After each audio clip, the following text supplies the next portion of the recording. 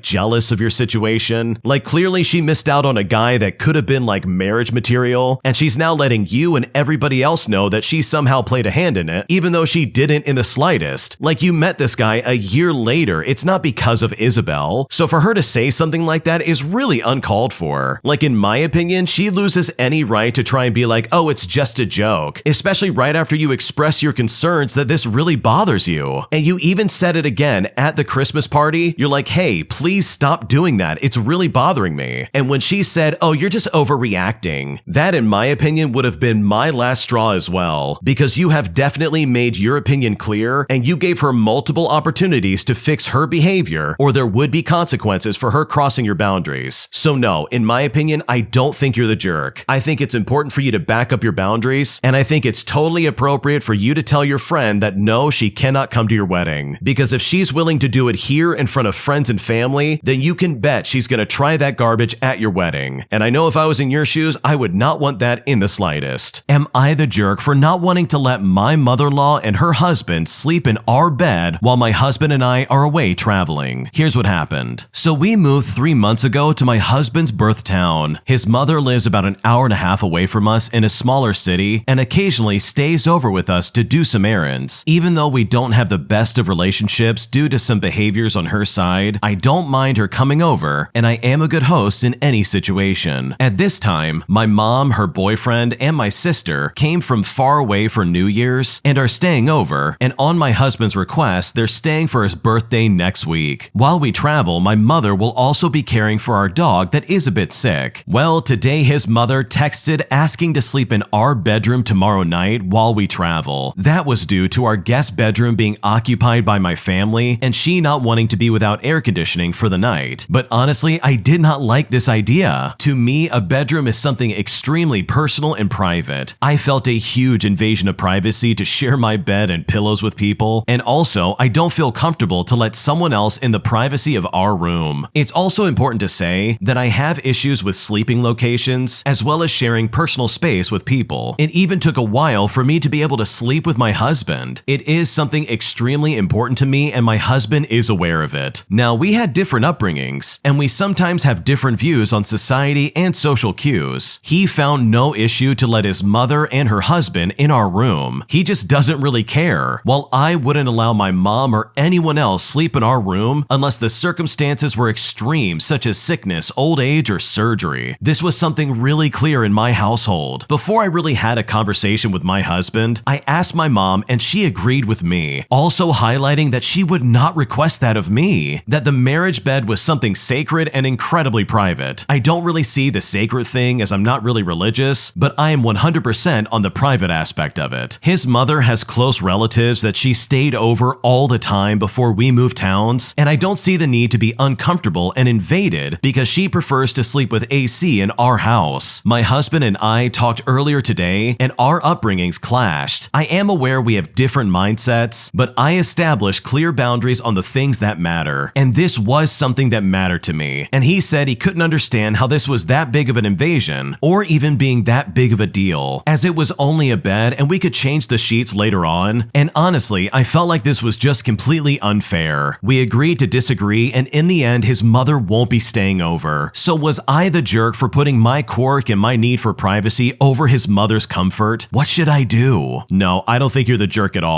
Your house is not a hotel. So for her to literally be like, let me sleep in your bed while you're away, that in my opinion is super gross and not something I would be on board with at all. Because I think the original poster is 100% right. My bed is my bed for a reason, and I do not want anybody else sleeping in that bed. So I don't think you're the jerk at all, because this very clearly is a boundary that you're not willing to compromise on. My boyfriend only pays about 20% of the rent, leaving me with 80% for me to figure out on my own. And right about now, I'm starting to feel resentful towards him, even though the both of us are doing really well financially. And at this point, I seriously don't know what to do. Here's what happened. So my boyfriend and I moved out together in August. I was ready to move out and get my first apartment, whereas he was fine with staying at his parents' home to avoid paying rent. For reference, I'm a 23-year-old female and he is 25 years old. We both have well-paying, stable jobs. We make about the same amount, with me making about $1,000 more a month, which makes sense because I work in a hospital and I'm often working overnight or I'm on call. I started looking for places over the summer and was open to getting a place for just myself or to share with him. It was obviously my preference to live with him, and so I had many chats with him trying to sway him to move in together. We lived 35 minutes away from each other, and his parents would only let me sleep over once a month. He told me he was ready to live together, but didn't want to spend the money and was in no rush to move out. Because of this, I told him that I would be open to paying more of the rent as he has student loans and car payments that I don't have. I found an apartment that I liked, and he was open to moving in together on the agreement that I paid $1,500 a month and he pays $350 per month. I agreed because I love him and I wanted to live with him really badly. I knew he would be very happy once he moved out and would love to have his own place to have all of his friends over. I also felt bad because I felt like I pushed him to move out when he didn't need to, so I was okay with this agreement. I've known since I met him that he is obsessed with money, and it is one of his biggest red flags, but I admired that he was good with his money and responsible with it. Although it wasn't set in stone, we had discussed that he would pay for dinners and other things since I was paying so much in rent. At the time, I didn't think it was a big deal to clarify because I figured he would have no problem helping out. As I said, we moved into our apartment in August and he loves it. He loves having his friends over whenever he wants, as well as the independence from his family. Well, it's January now, and I find myself feeling resentful and taken advantage of. Everything else in our life is split in half besides drinks at the bar. For example, we just went grocery shopping and it was $160. He said to Venmo him $75. I said that my food was only worth $50, so I was planning to send him that. And this is my first time saying this. I mean, I usually just send half anyways, but this time he took the receipt from me and counted up all of my charges incorrectly, by the way, and said that I was wrong. Even if it was more money though, I think the least he could do is pay the grocery bill occasionally. Well, after that, I got mad and I stormed off. I thought he would be thankful that I helped out so much and would have no problem with buying me dinners and groceries or even something nice from time to time. He didn't even get me a card or flowers for our 1-year anniversary, but it always comes down to money. I would understand if he struggled financially, but he's not at all. I can't help but begin to feel resentful, and I feel taken advantage of because he knows how much I love him, and I would put up with so much for him. But at the same time, I agreed to this, and I convinced him to move in with me when he wasn't 100% ready. Am I being fair or unreasonable here? What should I do? Personally, you've given him several months to get settled and have some kind of footing when it comes to this apartment. So if you were to come back in the new year and say, hey, I think it's time that we start splitting the rent. Because honestly, if I was in your shoes, I would probably get resentful as well. Think about it for a second. You both basically make the same amount of money, and this guy's paying almost no rent. If I was in your shoes, I would be ticked off. And I would also be really upset that he is really gonna penny pinch and be like, wait a second, that's not what the receipt says. Especially when you went grocery shopping that one time as an example. That seems really petty and so unnecessary. Now for context, the original poster stated that combined through the both of them, they make about $25,000 a month. So there's really no good excuse that they couldn't just split the rent and go from there.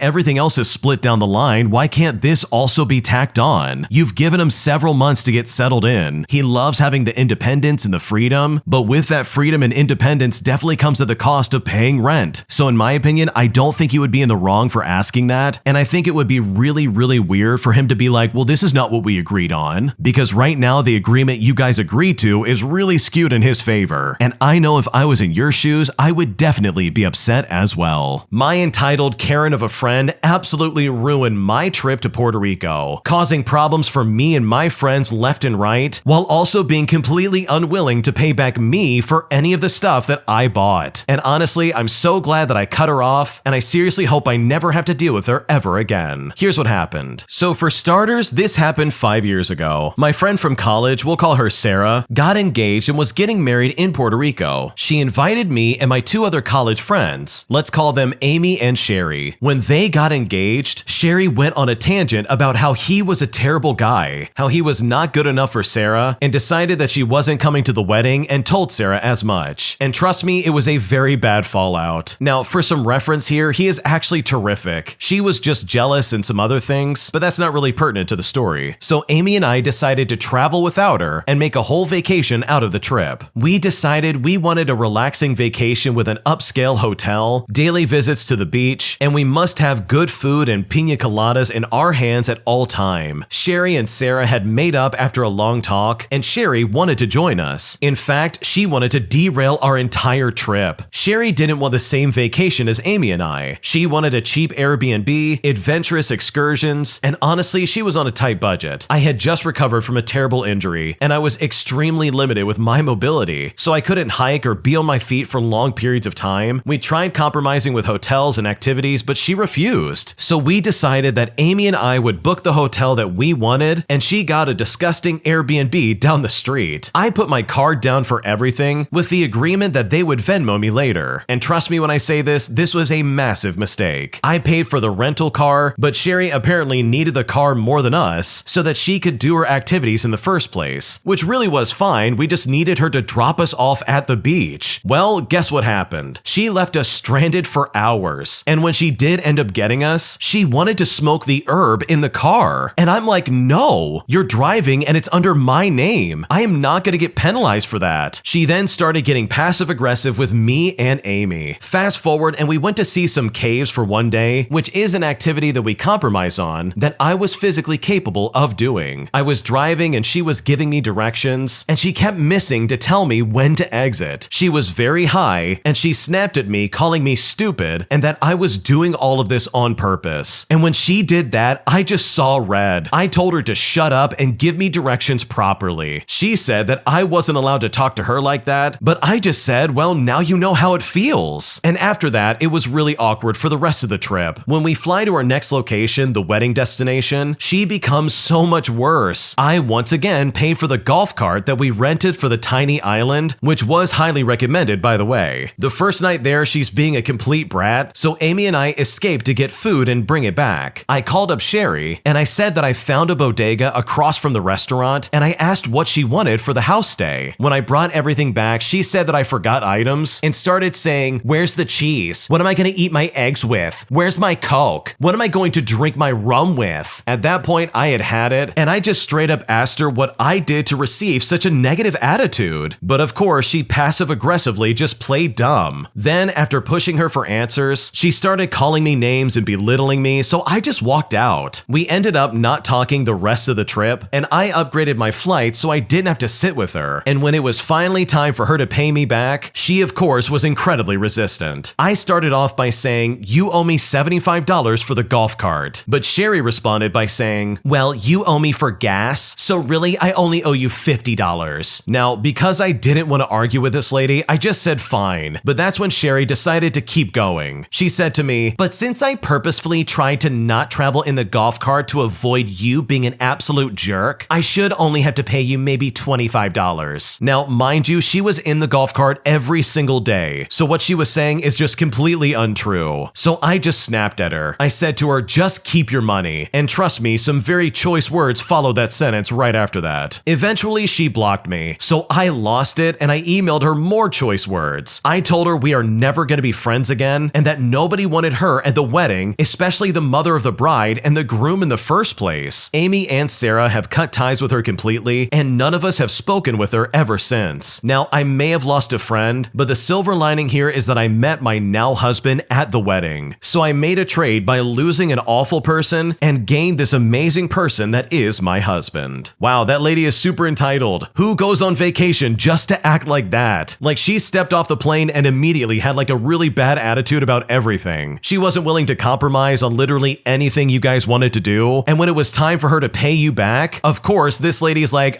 I don't have to pay you. It's like, what are you talking about? You literally used all the services that I purchased. Of course you're gonna pay me back. So honestly, good for you for cutting this lady off, because she sounds like an awful friend to begin with. And if the trade-off is that you find your husband and get rid of this weird lady, then in my opinion, you definitely came out on top. If you like Am I the Jerk, you're probably going to love Am I the Genius. Check it out, link down below in the description. Also, go to amithejerk.com/submit if you would like to submit your own stories. Am I the jerk for telling my dad and stepmom that my brother does indeed come first before anyone else in the family? Here's what happened. So I have an older brother who is my favorite person. We share a mom but have different dads. My dad was his stepdad, but my brother and dad were not close. And when our mom passed away several years ago, my brother chose to finish high school at our grandparents' house and not live with dad and me. My dad remarried a year after my mom passed away, and my stepmom has a daughter who is 3 years younger than me, and then I have 2 half-siblings with them. My brother is a very big part of my life. I see him all the time. I go to his house whenever I can. I make sure I see him every Christmas no matter what else is going on. He's the family I will always prioritize, and he has always been great to me. If I could live with him easily, I would. My dad and stepmom don't like how much time I spend with my brother, but they also dislike that my brother buys stuff for me and doesn't ever get anything for the other kids here or even treats them like family. He has nothing to do with anyone else in the house. Things kind of bubbled up over Christmas when my stepsister was upset that I went to my brother's Christmas Eve and then her grandparents came over and I wasn't there and missed out on the family time. I was kind of glad to miss it, honestly. I'd rather be with my brother, and my dad is always such a pain when his in-laws are there because he wants me to call them grandma and grandpa. My dad and stepmom sat me down a couple days after Christmas and told me I need to stop putting my brother before everyone else because it comes across as him being first in my life instead of everyone else being equal. But I told them that he is first and he always will be, and I told them that nothing has changed for me. They said he shouldn't be my priority when it comes to siblings at least, because I have 4 siblings altogether and not just one. I didn't argue with him after that, and they were angry. I know my stepmom told my dad afterwards to just let me live with him to spare the other kids, but he said he couldn't do that or they'd never see me ever again. She then asked if that would be such a bad thing because clearly I don't care about them. Their disagreement led to me being told a few days later that I was behaving badly and that I shouldn't have said what I did. So honestly, am I the jerk in this situation? What should I do? Honestly, I'm really sorry that your mom passed away, but also that your dad got married literally 1 year after she passed away. Like, I don't know about you, but that is really quick. Like, here you are grieving the loss of your mother still even a year later, and your dad suddenly marries this other woman out of nowhere. And according to the original poster further in the comment section, she mentioned that they got married after 2 to 3 months of of meeting, and that it was a super crazy time. But when it comes to your brother, I don't think there's anything wrong with prioritizing him in your life, because honestly, you have a very serious connection with him, and he's somebody that you want in your life. So there really is nothing wrong with you going to visit him and like spending time on Christmas Eve, because after all, it was a holiday and there's nothing wrong with doing that. Even if you did miss out on your step-siblings' grandmother and grandpa coming over, like you wanted to spend time with your brother on Christmas Eve, like there's nothing wrong with that. And also, I kind of noticed that all the complaints are coming from your dad's wife. Like it doesn't seem like your dad's the one who's like instigating these conversations, but instead it's your stepmother who's like basically trying to kick you out of the house. Like that is so messed up, it's not even funny. And I know if I was in your situation, I would be devastated that somebody was having that conversation about me. So no, you are definitely not the jerk. Your stepmom and your dad are absolutely being jerks, and I don't think for a second there's anything wrong with you visiting your brother, especially since you have such a close connection. Am I the jerk for kicking my mother-in-law out of my house after she made some awful comments about my children? Here's what happened. For a little bit of an intro, my fiance and I have been engaged for a year and together for 5. My fiance is 27 years old and white, and I am 24 years old and I am black. And yes, before you ask, the races will be important later on. I have one child that is not his biologically, but that is still her daddy, and she calls him as such. He loves her like his own, and it's honestly been such a blessing and so endearing to watch. We also have a daughter together and a bundle of joy on the way. So over the Christmas stretch, while everyone was at home, me and my fiance decided to have a get-together at our home. Altogether, it was his 2 siblings, my 3 siblings, and his nephew, with both of my parents and his mother, making that 9 guests plus our family of 4. Our families love each other and get along wonderfully except for his mother. And this story pretty much just involves his mother. The family gets together on the 26th of December and is having a pretty good time, but my brother pulled me to the side and told me that my mother-in-law had made a couple racist comments towards him and my parents, and also started questioning why our people would get so offended by the N-word. I told him I'd handle it later, but I did not want to spoil the party. About an hour later, things have picked back up and my mother-in-law is playing with my oldest, and I hear her say, "Oh, don't you wish you had hair that wasn't some heavy braids?" And before I could get there, she said, "You look like your mommy, but you would be prettier if you had skin like daddy." Now, my oldest looks like me with pretty dark skin, while my youngest looks exactly like her father, and honestly doesn't even look mixed. When I heard these comments, I saw red. I took my kids and nephews up the playroom, and I came back down and I told my mother-in-law to get out of my house and never come back. Well, when my fiance heard the commotion and I told him what happened, he was livid that I kicked her out without much fight back from her. I apologized to both families, and they said it wasn't my fault and understood. We then continued to have a great time. Well, for the past week, my mother-in-law has been blasting me on every social media platform, saying that I'm a jerk and swearing about me and saying pretty much everything under the sun. My fiance has been completely on my side, and we sent her a message together about her not being able to see the children anymore, and she's blasted and calling me a horrible mother while also threatening me. My fiance's father and one brother are angry with me, but otherwise people are mostly on my side, or some of them are starting to think that I went a little bit overboard with everything. Now, I feel bad about my kids not seeing her anymore, especially with a new baby on the way. So am I the jerk for kicking her out? What should I do? I do not think you are the jerk in the slightest. Your mother-in-law was completely out of line. She made some nasty, horrible comments about your girls that they will probably remember forever. Like, you just don't make those kind of remarks and think you can just get away with it. If I was in your shoes, I absolutely would have done the exact same thing, because those racist comments have no business being in your home, and she absolutely needed to be kicked out. My boyfriend is refusing to work as he has been fired from most of his jobs, and as a result, I'm being forced to pay for everything. And at this point, I seriously don't know what to do. So I've been dating my boyfriend for almost 5 years. We lived together and we shared bills before. He had jobs off and on, and I constantly paid at least half and sometimes all the bills. Well, we broke up temporarily and I moved out and got my own place. And about April of last year, he moved back in with me, promising to continually work. He had a job when he moved in, but got fired 6 days later. He then got so mad about being fired that he refused to work and left it all up to me for a while. About September, he got hired somewhere else and it went great, and I was so happy that he was working, but it lasted lasted a month or a month and a half before he got fired again. He was paying bills and paying me back for bills in the past. He didn't want to get fired from this job, and I know he actually liked it and really did deserve to keep this one. But when they fired him, he refused to work again, even to this day. And even though I have told him multiple times that I'm struggling to pay all the bills and buy everything we need alone, he still just argues with me about it. He tells me that he just got fired and then gets angry with me for asking for his help. We have 2 kids and a few animals. My bills are more than I get paid in a month, and I have to buy all of our necessities and what they want. I have a couple credit cards that are way too high, and I'm just getting myself so deep in debt. And worst of all is that he knows this. My rent just went up at the beginning of the year. My internet bill tripled, and I recently purchased a car in September, thinking that he will be consistently working again. And then when he stopped, it kind of ruined me because now I don't have that extra money. He always wants to buy the herb so he can sit around high and play some video games. And then when I say something about a job, he gets angry. He tells me that it's my house. Why would I rent a house that I can't afford by myself? But he creates a lot of the bills too and doesn't help at all. He will get too hot when it's 20 degrees outside, and instead of stepping outside, he turns the heat off and turns the air on as cold as possible. So I have to heat the house, cool it off, and then have to heat it up all over again. He does this all the time and other stuff similar to this that costs me way too much money, and I'm really getting tired of him mooching off of me. The kids even go to daycare while I work, and I have to pay for that as well. So he's just sitting at home doing nothing, leaving me to work and do all the bills. I know that it sucks getting fired from a place that you like and you want to work, but he needs to be helping me. And at this point, I seriously don't know what to do. Honestly, you are 100% correct. This guy is using you completely, and he is not doing anything to motivate himself to get a job. And here's the thing, the fact that he keeps getting fired is proof enough that this guy is volatile. He is 100% the reason that this all happened to him, and nobody else is to blame. So honestly, I hope you're able to get through to him, because I know if I was in your shoes, I would not want to live with someone like that who is blatantly taking advantage of my kindness. My brother, for several years in his marriage, has tried to force his 2 kids to call his new wife their actual mother, even though their real mother passed away when they were just children. And now, after so many years of trying to force this on these kids, his kids no longer talk to him, and he's left wondering and asking me why that's the case. So I decided to be honest with him and explain exactly where he messed up. But now he is very mad at me, and at this point, I seriously don't know what to do. Here's what happened. So my brother has 2 children from his marriage to his late wife, Denise. His son just turned 20, and his daughter is 18 years old. And Denise passed away when the children were 6 and 7 years old. 18 months later, my brother met Catherine, his second wife, and they married after 4 months of knowing each other. Catherine was unable to have biological children, and she always dreamed of being a mom and wanted to be a mom to my nephew and niece. And my brother wanted this for her as well. But the kids did not want to be Catherine's children. They did not want to call her mom or be adopted by her. They did not want her to be the sole focus on Mother's Day, and the list of resistance just goes on and on. My brother spent years trying to get the children to call Catherine mom, and he and Catherine applied for her to adopt the kids and were rejected by the judge after she spoke to the children about what they wanted. They tried again and were denied by a different judge before making it to court. Things were always tense with my brother and his children. It was also tense with the rest of the family because some of us spoke up and asked why he was pushing this on the children so much. He would say that Catherine deserved to be a mom and deserved the respect for being a loving and nurturing mother to the kids. Mother's Day from the first year that they were married until the last year was very toxic. My brother no longer allowed the kids to see their maternal relatives that day, and they also didn't see any of us or visit the grave. He said the day in their family was for Catherine. He would make her breakfast and give her cards and gifts from the kids, and then the kids would tell her that she didn't deserve to be celebrated for Mother's Day and that she was nobody's mother. My brother didn't like it, and Catherine would be upset at the reminder, and the kids would also be quick to inform Catherine that they never wrote in the cards because my brother always addressed them to mom, and the kids never called her that. In the last few months, my brother has lost contact with all of his children. The last time they spoke to their dad, the kids told him that he put Catherine's wants before them, and they would never forgive him for that. They said that he has no right to make them be the children to fill the void for her when they already had a mom who they loved. My brother dismissed the idea entirely that he put Catherine before the kids like that, but when I saw him for New Year's at my parents' parents' house, he was telling me about it, and I told him that his kids were right, and that he did put Catherine's needs way before his kids. I said he made her want to be a mother the most important thing, and tried to force the kids to comply and be her kids. But he told me that that is not what happened, and I should be sympathetic to him and to Catherine, who had her heart broken by the kids. So honestly, am I the jerk in this scenario? What should I do? Okay, so it really sounds like the original poster's brother is absolutely out of line, and it sounds like he's been out of line for the entirety of him being a father to these kids. Like, the kids made it very clear, this is not my real mom, and I don't want to be adopted by her or forced to call her mom in any kind of way. And with all things considered, I don't blame them for feeling that way. They were 6 and 7 years old when their real mom passed away, and then for the rest of their childhood, their dad made Mother's Day incredibly toxic and tried to fit their children into this mold of basically trying to make them be like, no, Catherine is your mom. Like, that is so messed up in my opinion, and it completely ignores the children. It really disrespects their needs and wants, and if anything, after a while, it's just gonna put them off. I can understand you trying this once or twice, but for you to do this all the way until they're adults, every single year on Mother's Day, that in my opinion is so uncalled for. Because I think you just made needless drama for literally no reason other than you trying to appeal to Catherine, who is obviously a stranger in these kids' lives. And even with that in mind, I can understand why the judge would turn you down. And they turned you down twice, by the way. Like, if that's not an obvious clue that this is not going to work out, then I just don't know what is. So to that end, I don't think the original poster is a jerk in the slightest. Your brother asked your opinion and you told him straight up that you've been focusing way more on Catherine's comfort than your kids' comfort at all. Like, he seriously put his wife way ahead of his kids. And as a result, he basically made it so his kids are not wanting to talk with him ever again. And there's literally nobody to blame in that scenario except for himself. An entitled, angry customer claims that I'm the reason he's gonna lose his job, while also demanding my personal cell phone number so he can call me over the weekend or whenever he wants when it comes to the progress on his insurance claim. And I'm honestly so exhausted with this guy, and I seriously don't know what to do. Here's what happened. So I work as a claim adjuster for auto accidents, and a customer filed a complaint after hours, with me following up with him first thing this morning. I have no info on the vehicle other than what he reported, and I inform him there is a possibility of it being a total loss. Well, when I said that, he immediately jumps down my throat and tells me he doesn't want his car to be a total loss, and he doesn't want me to have it moved to another location for an in-person inspection. I start to discuss an alternative with him when he starts cussing at me and berating me, constantly interrupting me and just telling me to pay the claim. And trust me, if it were that easy of a job, I'd be paid less, and my job would be a heck of a lot easier. I explained that per his insurance agreement, we have to inspect the vehicle before I can make a payment for his claim, and we need to see if it's going to be a total loss or repairable. He continues to be a jerk, so I inform him that I will disconnect the call and try talking to him again when he has regained his composure. I hang up and I go into a meeting, and he proceeds to call our customer service line over and over again. He screamed at a total of 4 women and refused to end the call until I accepted his call. I explained I was in a meeting and explained that I wouldn't be out for at least 30 minutes or so. He continued to stay on the line with them for a few more minutes before hanging up and calling customer service again. Now, I finally have a chance to call him back, and I explained that we can try to work with his shop and having them submit photos so we can do a preliminary check to at least see if the car is a total loss or not. He then tells me he sent me photos from the night before, and I explained that there are no attachments to the emails he sent me, and that we need very specific photos to have the most accurate review. He proceeds to tell me that it's my job to call the shop and request them, which is what I told him at the start of the call anyways. He then does something that honestly really blows my mind. He demands to know my cell phone number. I explained that I don't have a work cell phone, but he states he wants my cell phone to be able to reach me over the weekend. I informed him that I will not be providing that information to him, but he didn't listen, with him demanding it a few more times before stating that he wanted to talk to my supervisor. I stated that she was already informed of the situation and would be reaching out to him when she was able to. I'm not allowed to give out her contact information, but he tells me that I need to have her call him immediately. I then remind him that she is my supervisor and I cannot dictate her schedule. He then proceeds to try and keep me on the phone until his demands are met, but I inform him that I'm going to disconnect the call if there's nothing further to discuss, and eventually he's the one that ends the call. I called the shop and they also gave me an attitude, stating that I was keeping a good man from his his job and that I shouldn't be wasting his time like this. I asked if they could email the photos to me just so that I can get it done, and they say that they will do that. I have an uncommon last name, so I made sure to spell it out to them multiple times since it is part of my email address. 2 hours before I leave for the day, I still don't have any photos. So I text the customer and I let him know, and he told me that he would call them. 5 minutes before I'm supposed to leave, I call the shop again and I don't get an answer or an option to leave a message. I text the customer to let him know that photos aren't received yet and we won't be able to move forward on his claim until Monday morning. Well, he starts blaming me for working in a different time zone, stating that it isn't fair that I work 3 hours ahead of him. I explained that I don't work 3 hours ahead of him, I'm just 1 hour ahead. Plus, the shop had all day to send me the photos that I needed. He states that since he doesn't have a rental car, which is something that he didn't purchase the coverage for, he is supposedly going to get fired on Monday and it's all my fault. I offer to set him up with a discounted rental and he tells me he doesn't have a rental company in his area, but it's still my fault for him losing his job. And it's kind of like, good gracious, I'm so sorry to hear that. You mean to tell me that your employer is so heartless as to fire you for missing a workday unexpectedly when it's your first occurrence or infraction with them? I mean, seriously, they might want to contact their state Department of Labor then. He then tells me that I should just pay the claim and that I'm holding up his claim for no reason just to make life difficult for him. And this honestly makes me wonder what he thinks happens to adjusters who don't follow due diligence on a claim and just end up paying it. Well, we don't get cookies, that's for sure. In fact, we face termination with our employer, as well as fines with the state the claim was made in, as well as possible jail time. Oh yeah, don't forget that our employer can sue us for the money we paid to the customer without authorization. And if the customer knowingly cashes the check when they know their claim wasn't supposed to have been paid out, they get reported to the federal government for insurance fraud and sued by the insurance company for repayment of the claim. So I guess I'll see what he says on Monday. My supervisor has been reading my notes and keeping up to date with the claim, and she's going to have a very fun conversation with him, especially when all the calls exhibiting his bad behavior were definitely recorded. Wow, that guy sounds like an absolute psychopath. Like seriously, dude, just send the photos in. This is not the adjuster's fault. They didn't do anything wrong. They're literally doing their job and they're trying to make sure everything's like in line. And the original poster's correct. If they do this wrong, they could go to jail. Like clearly this guy doesn't care about that, but like I'm sure the original poster does. I'm sure they want to stay far away from jail just like anybody else. So seriously, good for the original poster for like handling this as good as they can. And hopefully come Monday morning, this guy has a better attitude and you're able to get some pictures and then move forward with his claim. If you like Am I the Jerk, you're probably going to love Am I the Genius. Check it out, link down below in the description. Also, go to amithejerk.com/submit if you would like to submit your own stories. An entitled Karen touring my college blocks my way and corners me, trying to force me to answer questions about my school. And despite telling her that I'm not a tour guide for my school, she simply would not take no for an answer and just kept going. And I'm honestly just so blown away by some people's entitlement. Here's what happened. So I go to a college in Boston, and there are constant tour guides here, and lots of people around campus that are not students. People are usually polite and ask where something is, which I'm happy to help them. However, I am not your tour guide. And I would also like to preface this by saying the school I go to isn't a big preppy school. People here are constantly leaving and coming back for co-op and study abroad and stuff like that. It's much more independent, and it's just not the kind of school where it's appropriate to corner students. Anyways, the other day I had just left my apartment to go grocery shopping, so it's important to keep in mind that I'm carrying a bunch of reusable grocery bags, so it is pretty obvious I'm going somewhere. I'm walking and I see a woman and her daughter standing and talking, and as soon as I begin to walk past, this woman steps in front of me, cutting off my ability to walk. She asked if I'm a student, and I said yes, and she immediately starts throwing me questions. And at this point, I am visibly uncomfortable, and this poor woman's child looks humiliated. At one point I said, I'm not a tour guide, I'm sure they can answer all these questions. And this woman replies that tour guides don't give honest answers, and she wants a real student's perspective. This goes on for like 15 minutes. She asks me a question, I give a short answer, and say that there's people she can ask in the student center and that I'm busy. This woman then said, excuse me, you can take a few minutes to help out a prospective student. But actually, some of us are busy or simply don't want to be bombarded with questions. I finally started to walk away, and this woman steps in front of me to block me so she can keep on talking. I finally just said that there are people that she can talk to. I didn't sign up to to be a tour guide and I have somewhere to be. Please let me go by. She gets angry and calls me rude and says I should be more welcoming of prospective students and that I should be happy that people want to learn about the school. Like, yes, please do learn. It's just not my job to tell you about anything. I just push past the woman as she continues yelling and trying to block me, and I could still hear her ranting until I turned the corner. I mean, some parents are so entitled. So honestly, just because somebody's a student somewhere does not mean they're obligated to be your tour guide. Yeah, that entitled mom was completely out of line. Like, it's pretty obvious after the first 2 minutes that you're not available for questions, but instead of letting you go and going to somebody else or the student center, she literally blocks your way and says, no, you're gonna help me. It's like she really thinks you're somehow loyal to the school, and you simply existing at this school means that you have to welcome this other student that you don't even know. That's a really rude thing to do, especially trying to corner someone and prevent them from leaving.